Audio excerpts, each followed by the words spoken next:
지났었습니다. 그래서 오늘은 이어서 좀 말씀을 드리겠는데, 예수님은 누구시냐? 그분은 생명이시고 하나님의 말씀의 현현, 말씀하시던 하나님이 그 말씀을 직접 드러내시기 위하여 우리 가운데 보내주신 말씀의 현현자다. 그리고 그분은 태초부터 하나님과 함께 계신 분이시다. 그에게는 어두움이 조금도 없고 그를 통해서 모든 생명이 생명을 누리게 된 것이다. 그래서 그분이 주시는 말씀은 생명의 말씀이라고. 태초부터 있던 생명의 말씀이 우리 가운데 나타나서 이제 우리에게 그 말씀 되신 그리스도를 통해서 우리가 생명을 얻게 된다. 그분을 우리가 직접 보았고 들었고 만졌다. 그분은 허상이 아니고 실제로 우리와 같은 육체를 입으셨던 완전한 인간이시고 완전한 신성을 가지신 주님이시다. 이게 이제 우리 기독교 신앙의 핵심입니다. 이 내용을 사도 요한이 요한 1서 초두에 말씀해 주시고 있었어요. 그런데 오늘 3절에 보면 우리가 보고 들은 바를 너희에게 전하면, 여기 우리는 그 당시 예수님의 사도들을 말하는 것일 것입니다. 예수님의 사도들이 12명이 예수님의 직접적인 제자들이었고 엠마오로 내려가던 두 제자를 포함한 약 70여 명의 예수님 측근 제자들이 또 있었다는 것이 주경학자들의 이야기입니다. 그러니까 아리메다 요셉이나 그 다음에 니고데미나 이런 사람들이 다 예수님을 주로 영접하고 어려울 때 주님께 향품도 드리고 무덤도 제공해 드리고 하는 것들이 그도 예수의 제자다 이렇게 나와 있어요. 성경에 보면. 그러니까 아마 예수님의 직접적인 12 제자 가운데 한 사람은 결혼이 됐고 마띠아가 보선됐고, 그 다음에 예수님을 가까이 모시던 아리마다 요셉이나 그 다음에 니고데모나 또 예수님을 지극히 사랑하던 여인들이 다 우리라는 말씀에 포함이 되는 겁니다. 우리는 다 예수님을 보고 들은 바다. 너희에게도 이렇게 전해진 게 된 것은 너희로 우리와 사귐이 있게 하려 하며, 여기서 핵심 주제가 사귐입니다. 사귐 있게 하며, 이 사귐은 아버지와 그의 아들 예수 그리스도로 더불어 사귐을 누리게 하기 위해서다. 다시 말씀드립니다. 오늘 본문 보면 6절에도 다 같이 읽겠습니다. 6절을 만일 우리가 하나님과 사귐이 있다 하고 어두움에 행하면 그는 거짓말하고 진리를 행하지 아니한다. 여기서 하나님과의 사귐이 나옵니다. 6절에 하나님과의 사귐이라는 단어가 나오죠. 그 다음에 우리의 사귐이 3절에 나옵니다. 그리고 우리의 사귐은 그리스도와 하나님 아버지와 그리스도 그 아들 그리스도와 더불어 누리는 사귐이다. 그러니까 하나님과의 사귐, 그리고 하나님의 아들 예수 그리스도와의 사귐, 그리고 예수 그리스도를 통해서 구원받은 교회 성도들과의 사귐, 이 사귐이 생명을 누리는 사귐이라는 겁니다.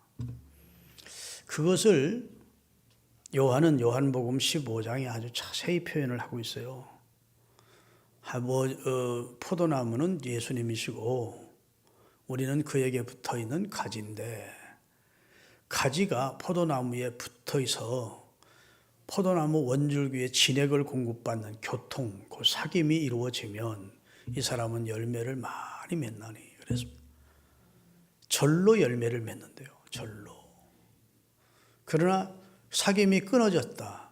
포도나무 원줄기에서 가지가 끊어져 버리면 가지처럼 밖에 버려져 사람들이 갖다 불에 던져 살아나니라 해서 예수 그리스도를 주로 믿고 구원받은 자는 하나님과의 사귐이 그렇게 중요하다는, 성삼위 하나님과 이 교통이 그렇게 중요하다는 밀착된 삶, 접붙임된 삶을 통해서 또 우리가 예수 그리스도를 주로 믿는 우리끼리도 서로 사귐이 이루어질 때, 그때 우리가 기쁨을 누리게 하기 위해서래요. 오늘 본문을 보면 우리의 기쁨이 충만하게 하려 함이라 이랬습니다. 우리의 기쁨이. 여러분, 예수님을 가까이 하면 기쁩니까? 기쁘지 않습니까? 찬송하고 기도하고 예수님 가까이 하면 기쁘죠. 그렇죠? 이 세상 것 가까이 하면 처음에는 굉장히 마약에 취하는 것 같고 어린아이가 유괴를 당할 때처럼 달콤한 것 같아도 결국은 내 영혼과 삶을 망가뜨리는 겁니다. 그래서 도적이 오는 것은 도적질하고 죽이고 멸망시키려는 것뿐이에요. 세상으로 나갔던 사람들이 다 손드는 겁니다. 낭패와 실망 당한 뒤에 축계로 옵니다 하고 손들고 들게 오는 것은 세상은 우리를 손질하면서 유혹을 하지만 결국은 우리 것을 다 빼앗아가고 우리 영혼을 망치고 우리의 정신과 우리 육체를 다 망가뜨리는 것이 세상입니다. 믿습니까? 그러나 주님과 사귀면 생명을 얻고 더 풍성케 하시는 하나님의 은혜가 주어지고 우리 삶 속에 절로 열매가 맺어져. 그래서 생각만 해도 이루어지게 하시고 기도의 응답을 주시고 그리고 하나님께서 걱정거리가 별로 없도록 하나님이 우리 가정에 평안을 주시고 앞서 행하시며 여호와 이레를 체험하게 하시고 믿습니까? 여기까지 인도하셨다고 에베네셀을 고백할 수 있도록 또 잠시 어려움을 당해도 지내놓고 보니까 다 합력해서 내게 유익이었다는 사실을 고백하도록 하나님이 그의 주권으로 우리를 인도하시는 것을 우리가 경험하게 된다고요. 하나님을 전적으로 신뢰하는 자는 하나님과의 사귐을 통해서 세상이 알지 못하는 평안과 기쁨을 누리고 세상이 알지 못하는 만족, 그런 감사 이런 것들이 있는 겁니다. 불신자들이 보면 저 사람은 나보다 못 사는데 저 사람은 나보다 형편이 좋지 않은데 왜 이렇게 신앙이나 감사하며 살까? 근데 하나님과의 사귐이 있다는 사실을 그 사람들은 외적으로 잘 모르니까 그러죠. 신령한 은혜를 공급받으면서 하나님의 위로를 경험하면서 어려워도 격려를 체험하면서 함께 하심을 경험하면서 좋은 것이지요. 내가 매일 기쁘게 순례의 길 행함은 주의 발이 나를 안보함이요. 내가 주의 평안을 누리는 것. 갑자기 부르니까 생각도 안 나요. 평생 부른 찬송으로. 주의 영을 함께함이라. 다 같이 성령이 계시네. 할렐루야 함께하시네. 좁은 길을 걸으며 밤낮 기뻐하는 것 주의 영이 함께함이라.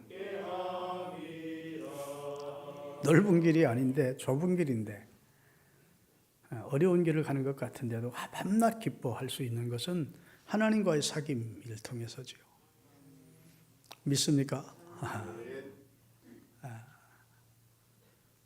우리가 그런 찬송 부르면 너무 행복하죠. 믿습니까? 여러분, 하나님과 사귐이 있도록 우리에게 매개체가 되어주신 분이 누구라고요? 예수님이십니다. 하나님과 우리는 원래 불목하는 사이였다. 하나님을 거역하고 하나님을 배반해서 하나님이 얼마나 큰 기대감을 가지고 아담과 하와를 지어주시고 그렇게 보시기에 심히 좋아하셨는데 이 천지만물을 다 우리 위해서 주시고 우리 살 수 있는 여건을 다 마련해 주신 다음에 인간을 창조하셨다. 마치 시집가는 딸을 위해서 모든 혼수품 다 장만해주고 집 장만해주고 들어가 살 수만 있도록 만들어준 것처럼 하나님이 천지만물을 창조하실 때 첫날부터 여섯째 날 인간을 창조하기 전까지 다 우리 살 수 있도록 만들어준 거라고. 믿습니까? 그리고 생육하고 번성하고 땅에 충만하고 땅을 다스리고 이거 다 너희가 먹고 너희 생명을 위해서 다 내가 준 것이라고. 그렇게 은혜를 입었는데 그냥 얼마나까지서 하나님을 거역하니까 우리가 입이 주둥이가 말이요 광주리만 해도 하나님 앞에 할 말이 없어. 변명할 말이 있어야지. 동산 모든 나무 준 열매는 하나도 먹지 말고 선악과만 먹어라. 그랬으면 하나님 앞에 항의할 수 있죠. 아유, 많은 열매 중에 왜 꼭 선악과만 먹으라 하십니까? 동산 모든 나무 열매를 네가 임의로 먹으래. 요거 하나만 먹지 말았는데 그걸 결국은 따먹고 마는 거예요. 인간이 하나님 앞에 무슨 변명거리가 되겠어요. 그런데 하나님은 자식 같은 이 인간을 포기할 수 없어서 태초부터 있던 하나님의 참사랑 이 땅에 나타내기 위하여 말씀하셨던 그 하나님을 성육신시켜 보내주시고 우리 구원해 주신 것 아닙니까? 아멘. 그래놓고 지금 우리와 사귀자고 하는 거 아닙니까? 야, 딴 길로 가지 마. 세상으로 가지 마. 세상과 벗된 것은 나와 원수되는 거다. 네가 재물과 나를 함께 섬길 수 없어. 나 중심, 나 제일주의로 살아. 그 네 영혼이 잘 되면 네가 범사가 잘 되고 강건케 돼. 너는 먼저 그의 나라와 그의 나를 구해. 그럼 모든 거 내가 더해 줄게. 이렇게 순서를 다 정해 주셨는데도 인간은 굳이 하나님은 제껴놓고 등 뒤에 두려고 그리고 그냥 내 방법대로 내 식으로 욕심껏 교만하게 산다고요. 인간에게 온 불행은 거의 인간의 잘못으로 온 겁니다. 하나님이 우리를 불행에 집어던진 게 아니에요. 다 우리가 우리 불행을 초청한 것이고 내가 불행을 환영한 것이고 내가 불러들인 것이지. 그래서 회개를 해야 되는 겁니다. 예수를 믿게 되면. 믿습니까? 여러분, 하나님과 새벽에도 사귀시고 새벽에도 나오시면 하나님과 사귀잖아. 하나님 뭐라고. 우리 집사람은 저녁에도 자꾸 나와 교회를. 아유, 나 우리 집사람 얼마나 사랑하는지. 또 삐죽거리지 마시고. 아유, 이제 몇 시간 있으면 새벽기도 가잖아. 그냥 자자 해도. 아유, 내가 뭐 하는 게 있어요. 하나님 앞에 가 기도하는 것이 내가 이 도리지. 그러고 그냥 다. 뭐 1시간, 아니 2시간 있다가 와요. 내가 이만큼 목회하는 것도 마누라 덕분이구나. 이렇게 생각해. 잠깐은 잘 갔어. 동의 안 해주시네. 웃기만 하시고. 하나님 앞에 기도하는 거 외에 내가 할 일이 뭐 있느냐고. 그건 해야 되지 않느냐고. 그 추운 때도 그냥 교회를 나가서 그냥 기도를 몇 시간씩 하고 오고 그래. 근데 아마 나는 모르지만 하나님과의 사귐이 좋을 거예요. 그냥 기도하다 막 눈물도 흘려다 왔다고 그러고 누구를 위해서 기도하다 보니까 막 눈물이 쏟아져가고 그러고 눈물이 나면서도 예수 믿는 사람은 눈물이 나면서도 기뻐. 이상하지. 기도하면서 흘리는 눈물은 형언할 수 없는 기쁨이 와. 눈물은 나는데 마음의 기쁨이 또 확신이. 여러분 하나님과의 사귐을 통해서 행복을 체험하시기를 바랍니다.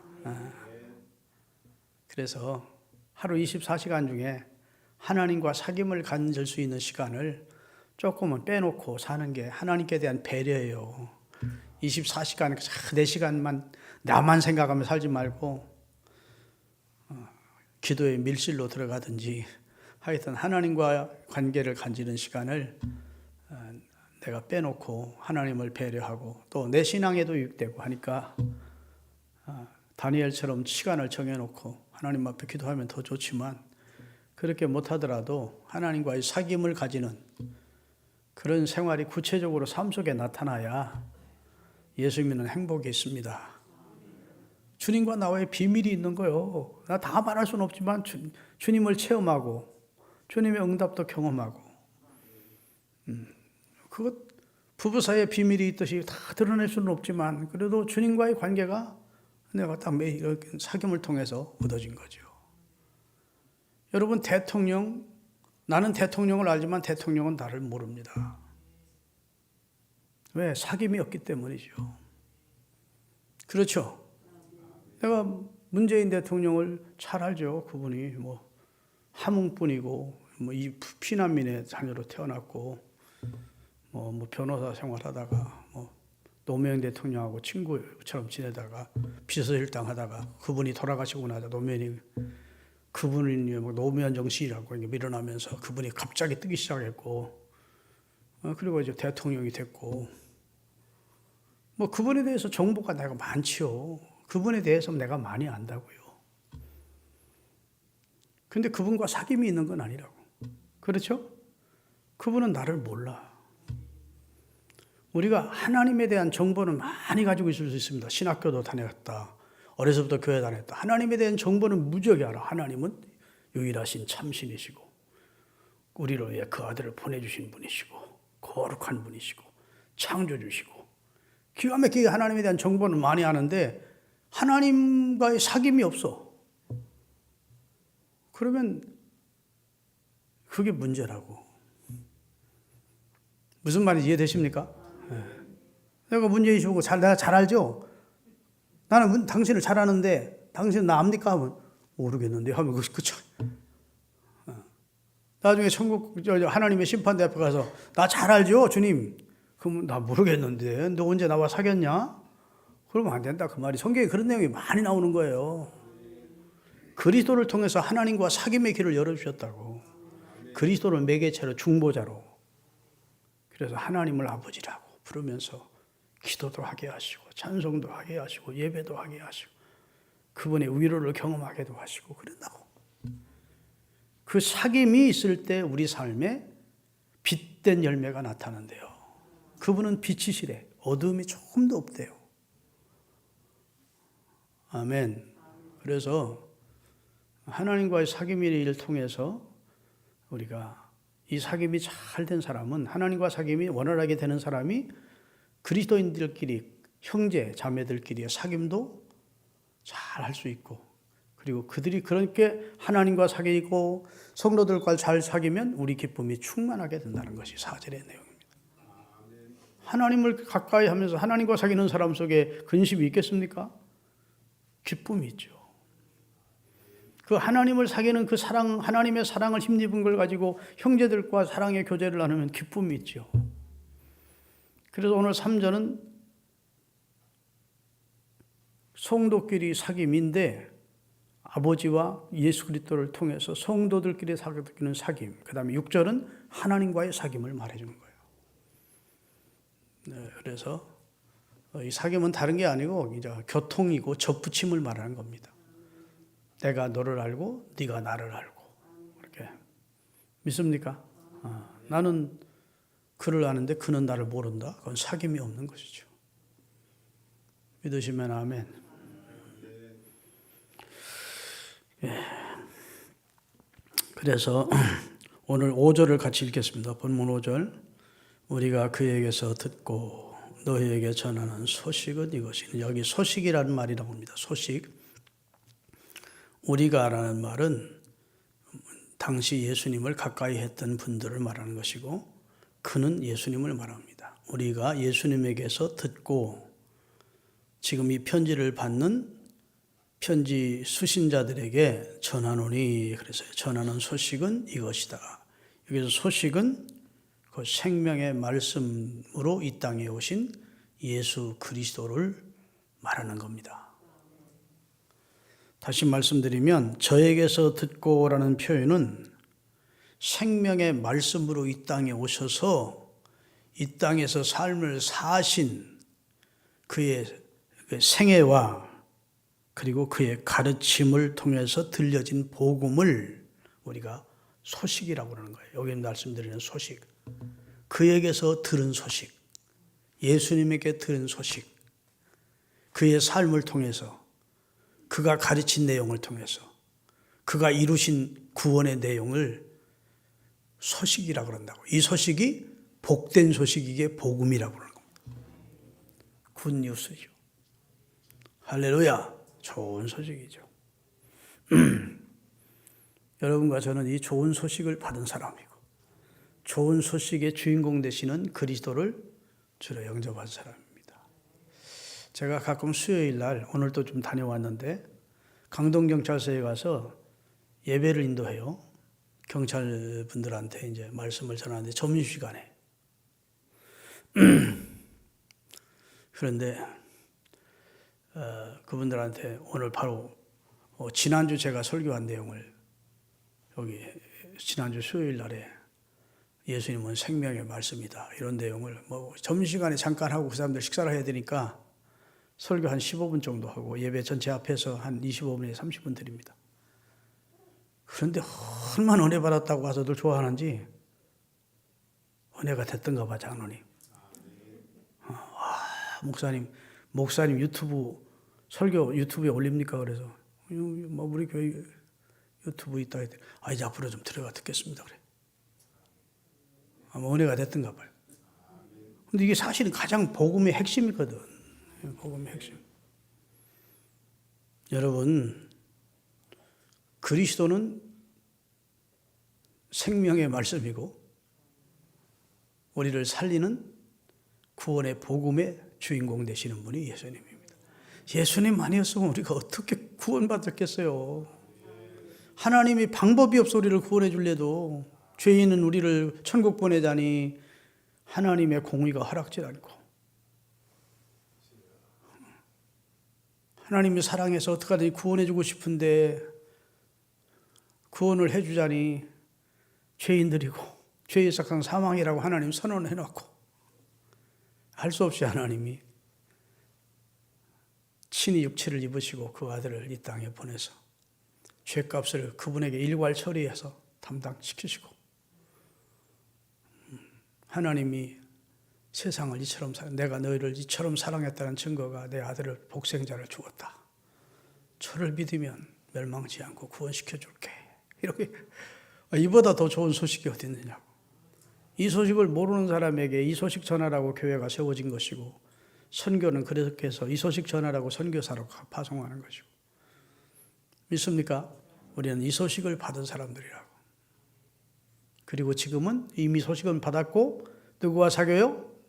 하나님과 사귐을 가지고 살아서 하나님과 사귐이 깊어질수록 우리 마음에 기쁨이 충만한 것이고 하나님과 사귀지 않고 자꾸 예수는 믿고도 세상과 사귀며 살면 오수살이 근심 걱정이 떠나질 않는 거지. 우리 하기 나름이야. 하나님과 사귀읍시다. 하나님 가까이 하고 마음 중심은 하나님과 절대로 떨어져서는 안 돼요. 여러분 속에 오뚜기 같은 신앙이 있어야 돼요. 오뚜기는 던져놓으면 떼굴떼굴떼굴 죽다 딱 쳐버려. 이렇게 중심 여기가 있어요. 그렇죠? 절대로 오뚜기를 넘어뜨릴 수 없습니다. 넘어지면 딱 사버려. 손만 놓으면. 우리 신앙이 주님을 사랑하고 주님과 사귐이 있고 주님이 정말 내 삶의 주축이 되는 사람들은 탁탁 서는 겁니다. 오뚜기처럼 예수의 이름으로 서는 거예요. 일어나 벗는 거예요. 그게 신앙의 능력입니다. 그래서 모양뿐인 신앙이 아니라 생명의 능력이 있는 오뚜기 신앙. 이 기초 위에 여러분이 오늘 본문의 내용 기초 위에 굳게 서시는 은혜가 있기를 바랍니다. 그런데 오늘 5절을 다시 한번 읽겠습니다. 우리가 그에게서 듣고 너에게 전하는 소식은 이것이니 곧 하나님은 빛이시라. 그에게는 어둠이 조금도 없으시리라. 하나님에게 어둠이 있을까요? 없을까요? 하나님에게 어두운 부분, 죄된 부분, 허물진 부분, 약한 부분이 있을까요? 없을까요? 없다는 거예요. 그래서 요한계시록 보면 하나님이 나타나실 때 그리고 예수 그리스도가 나타날 때는 얼마나 광채가 나는지 눈을 들 수가 없다라고 표현하고 있습니다. 요한이. 태양이 힘있게 비치는 것처럼 같더래. 원래 그런 분이셨습니다. 예수님은. 그런데 자기를 포기하고 육체를 입었고 이 세상에 우리를 위해 오셔 주신 것이죠. 이제 그분은 다시 승귀해서 자 하나님과 동등 때문인데 자기를 비워 종의 형체를 입고 계속 낮아지고 죽기까지 낮아졌다가 이제는 하나님이 그를 지극히 다시 높여서 하나님 보좌 우편에 앉게 하시고 모든 입으로 예수를 주라 시인하게 하시고 할렐루야 그에게 경배하도록 만들어요. 다시 말해 우리를 위해서 한시적으로 내려오셔서 우리 구원하는 사명 다 하시고 올라가셔서 다시 영광의 자리에 승귀하신 겁니다. 그런 예수님을 요한계시록에 본 것이죠. 믿습니까? 하나님에게는 예수님에게는 어두움이 조금도 없어요. 예수님은 죄를 알지도 못하는 자예요. 하나님께서 죄를 알지도 못하시는 자로 우리를 위하여 죄를 대신하신 것은, 이 말은 예수님이 죄가 무엇인지 지식적으로 모른다는 게 아니라 예수님은 죄를 경험한 적이 없다는 말입니다. 그만큼 예수님은 죄를 인간처럼 미워도 해보고 막 시기도 해보고 거짓말도 해보고 그런 분이 아니라는 거예요. 그분은 어두움이 없는 분이에요. 그러니까 예수님의 재판이 가장 참 넌센스 재판인 거예요. 죄인이 가장 깨끗한 분을 재판하는 거니까. 가야바도 재판을 했고 헤롯도 재판을 했고 그다음에 빌라도도 재판을 했는데 다 죄의 그 속에 아주 회칠한 무덤처럼 죄가 가득하고 위선적인 그 아들인데 그들이 하나님의 아들, 어둠이 조금도 없는, 죄가 조금도 없는 그분을 재판을 했다. 그리고 사형 언도를 내렸다. 참 무지한 재판이죠. 예수님은 그 자신을 변명치 않으셨죠? 입을 딱 닫고 어차피 하나님이 계획된 대로 하는 것이니까, 하나님의 프로그램대로 되어서 어차피 자신이 인류의 죄를 속량하기 위해서 십자가에서 피 흘려서 나무에 달려 피를 흘려야 되는 입장이시니까, 하나님이 허락지 않으시면 나를 죽일 수 없다. 그래서 죽고 사는 거 하나님이 허락해야 되는 것이 너희들이 결정하는 거 아니야. 그러니까 말씀하신 의미 있는 말씀을 예수님이 하셨어요. 우리도 좀 그렇게 좀 사십시다. 저 사람이 내 생사여탈권을 쥐고 있는 것처럼 사람들 앞에 겁낼 것도 없고, 저 사람이 나 도와주지 않으면 내가 무슨 그냥 굶어 죽는 것처럼 그런 것도 그럴 거 있고, 비굴하게 할 것도 없고, 내 생사여탈권은 하나님에게 있다. 그렇게 살아야 좀 의연하게 살 수 있지. 목사가 교인들한테 비유나 맞추고 그래 그러면 그거는 그 목사 아니지. 지금 우리 총회에 이종철 목사님이 총회 임원이 되셨습니다. 우리 노회가 적극 밀고 저도 밀고 해서 총회 임원이 됐어요. 회록석인데, 그래서 노회나 교회 사건을 가서 총회 임원회에서 가서 파송을 해가지고 어떤 교회 사건을 해결하러 갔더니 그래가지고 이종철 목사님이 그 교회 장로들한테 이제 목사님 이제 이 교회 이제 사임하게 할 테니 여기 5억을 주세요. 5억을 드리시라고 그랬대. 이번에 얼마 전이야. 그래서 여자까지 먹여 살려주었는데 무슨 5억을 주라고 합니까? 장로가 그러더라네. 그래가지고 이종철 목사, 나 부산 사람인데 또 무서운 대단한 면이 있어요. 양반아, 당신이 먹여 살려서 그 말 취소해요. 취소 안 했던 문제 아닙니까? 하나님의 종들 먹여 살리지. 당신이 먹여 살려? 뭐 이런 엉터리 장로가 있어. 이 형이 깜짝 놀래가지고, 목사님 사과하세요. 사과. 겉다구로 말하니까 이 교회가 시끄러워지는 거야. 당신 같은 장로가 있어서 교회가 이렇게 분란이 난 거야. 당신이 목사를 먹여 살려? 당신 교회가 먹여 살렸어? 하나님이 교회의 주인이지. 하나님이 하나님의 종들을 책임져 주지.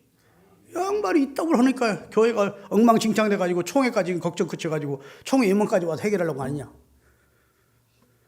그러니 같이 왔던 장로가 데리고 나가고, 목사님 죄송합니다. 결국은 해결됐대. 참 말 함부로 하는 교회 중직자들 많습니다. 생각 없이 말하는 사람들이. 하나님 두려운지 모르고서 하는 사람들 많아요. 목사들도 있고 장로들도 있고. 여러분, 하나님 앞에서 행동하십시다. 하나님 다 지켜보고 있다. 내 앞에 하나님이 있고 하나님 앞에 내가 있다. 그런 마음 가지고 사는 사람이 경건하게 사는 사람이에요. 경건이라는 게 다른 게 아니야. 하나님의 임재 앞에 코람데우 신앙을 가지고 사는 거야. 하나님 앞에 내가 있다. 믿습니까? 어떻게 장로가 목사 먹여 살려? 말이 안 돼. 그렇게 생각하는 목사는 장로 앞에 벌벌 떨지. 내 앞날과 내 삶을, 내 자녀들, 내 앞날을 주장하시는 분은 하나님이다. 나 하나님 앞에 충성하다가 하나님 앞에 서는 것이다. 이런 마음 가지고야 담대하게 주의 일도 할 수 있고 말씀도 전할 수 있죠. 할렐루야. 그러면 성경에 보니까요, 예배서 5장 8절 9절이 나옵니다. 하나님은 빛이신데 여러분과 저는 빛의 자녀래요. 그러면서 우리도 빛을 비추는 삶을 살아요. 너희가, 같이 읽겠습니다. 너희가 전에는 어두움이더니, 예수 믿기 전에 우리 어두움 가운데 있었죠. 어두움이더니 이제는 주 안에서 빛이다. 완전히 변화됐다. 신분의 변화가 일어나서, 존재의 변화가 일어나서 새 것이 됐어. 전에는 어두움이었는데 이제는 그리스도, 빛 대신 그리스도를 받아들임으로 이제는 주 안에서 빛이라. 빛의 자녀들처럼 행하라. 그리고 나서 9절이 중요합니다. 빛의 열매는 모든 착함과 의로움과 진실함에 있느니라. 진짜 빛된 삶을 사는 사람은 착하게 산대요. 의롭게 산대요. 진실하게 산대요. 그게 빛으로 나타나는 열매래요. 할렐루야. 시편 27편 1절입니다. 여호와는 나의 빛이요 나의 구원이시니 내가 누구를 두려워하리요. 여호와는 내 생명의 능력이시니 내가 누구를 무서워하리요. 이게 다윗의 신앙이었습니다. 여호와는 나의 빛이다. 여호와는 나의 구원이시다. 그래서 나는 두렵지 않다. 여호와는 내 생명의 능력이니 나는 누구도 무섭지 않다. 그게 다윗의 신앙이었습니다. 할렐루야. 시편 36편 9절입니다. 진실로 생명의 원천이 주께 있으며, 오늘 본문과 연계되죠. 생명 말씀은 예수님인데 생명의 원천이 주께 있고 주의 빛 안에서 우리가 그 빛을 보는 것이다. 하나님의 말씀은 다 연결이 돼요. 시편 119편 130절입니다. 주의 말씀을 열면 빛이 비치어 어두운 사람을 깨닫게 하나이다. 주의 말씀을 가까이 하는 사람은 하나님이 지혜를 주시고 은혜를 주시어 빛된 삶을 살게 해주신다. 요한복음 1장 4절입니다. 요한복음 1장 4절. 자, 4절만 띄워보세요. 4절. 올려서 4절. 자, 그 안에 생명이 있었으니 이 생명은 사람들의 빛이다. 8장 12절. 요한복음 8장 12절. 예수께서 또 말씀하여 이르시되 나는 세상의 빛이니 나를 따르는 자는 어둠에 다니지 아니하고 생명의 빛을 얻으리라. 아멘. 12장 35절 36절. 예수께서 이르시되 아직 잠시 동안 빛이 너희 중에 있으니 빛이 있을 동안에 다녀 어두움에 붙잡히지 않게 하라. 어두움에 다니는 자는 그 가는 곳을 알지 못하느니라. 너희에게 아직 빛이 있을 동안에 빛을 믿으라. 그리하면 빛의 아들이 되리라. 예수께서 이 말씀을 하시고 그들을 떠나 숨으시니라. 예수님 자신이 지금 빛이라고 하시고 내가 너희들과 함께 있는 이 시간은 빛과 함께 있는 것임을 알아야 된다고 이렇게 말씀을 하신 것입니다.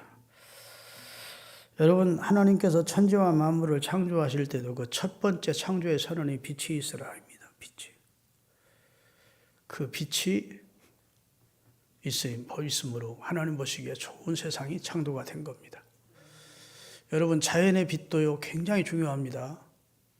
산 위로 떠오르는 태양빛이 모든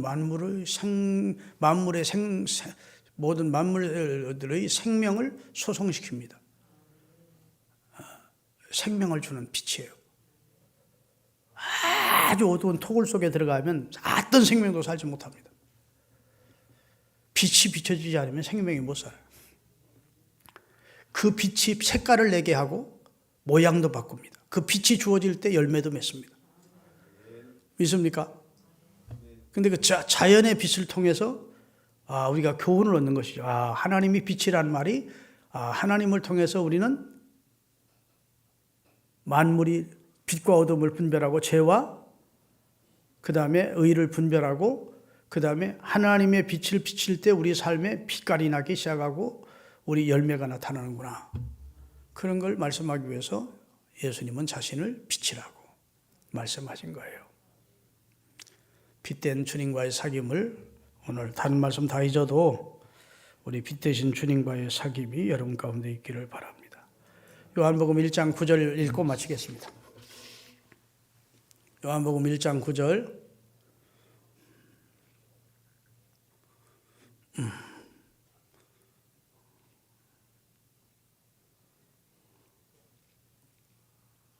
다 같이 만일 우리가 우리 죄를 자백하면 그는 미쁘시고 의로우사 우리 죄를 사하시며 우리를 모든 불의에서 깨끗하게 하실 것이고 그래서 주님과 함께 빛된 삶을 사는 비결은 주님 앞에 죄를 자백하고 회개하면 주님이 우리를 깨끗하게 해주셔서 빛 대신 주님과 함께 할 수 있는 자격을 주신다는 말씀을 하고 계신 겁니다. 기도하겠습니다.